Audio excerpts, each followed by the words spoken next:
Bismillahirrahmanirrahim. Assalamualaikum warahmatullahi wabarakatuh. Berjumpa lagi kita dan channel saya masih ada. Hari ini hari Ahad 7 hari bulan Disember 2025 masih bersamaan dengan 16 yang akhir 1447 Hijrah. Sekarang ni pukul 6.54 petang. Ada 2 minit 4 minit lagi nak masuk maghrib lah. Dan 58 maghrib lah. Okay, seperti biasa video daily report kita untuk hari ini malam tadi.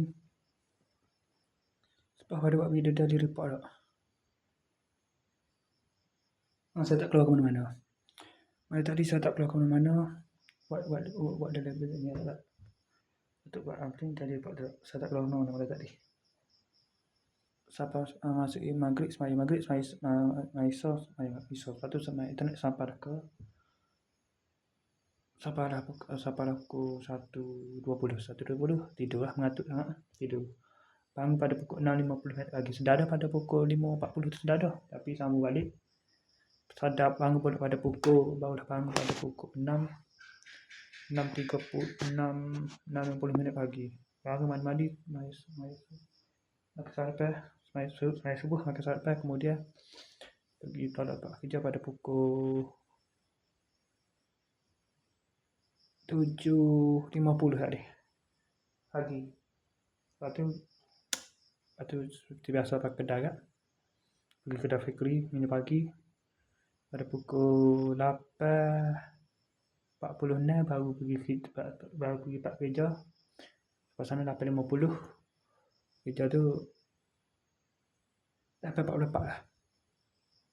8.50 6 minit kemudian 6 minit sampai berjalan atas. Situ dekat sekolah kedai Fikri tu. Pak kerja tu dekat. Kerja pak masih situ lagi lah. Kerja situ tu sekejap ini sambung main Mozart lagi lah. Sambung Mozart lagi. Lepas tu pintu tak ada pasal. Lepas tu gitulah. Pasal gitu juga. Pak Esming Mozart gitu lah. Lepas tu pergi tempat tapak baru. Tak tahu lagi tu lah nak jadi ke tak. Bicara kira harga. Pada pukul sudah kerja ni dah pukul 3.30 sudah kerja. Gitu pergi lalu. Kita tengok tapak lu. Ukur buat kira harga ke bicara harga tu. Dah. Pukul 3.50 balik ke rumah masing-masing lah. Saya sampai rumah ni pukul 4 terus mandi sembahyang subuh. Mandi sembahyang zuhur.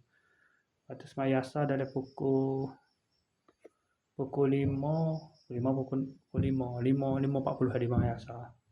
Lepas tu dah ada main Facebook apa semua tu. Pukul 6.50 ni baru tu ingat. Tak buat video lagi. Pukul 6.54 ni terus buat video ni.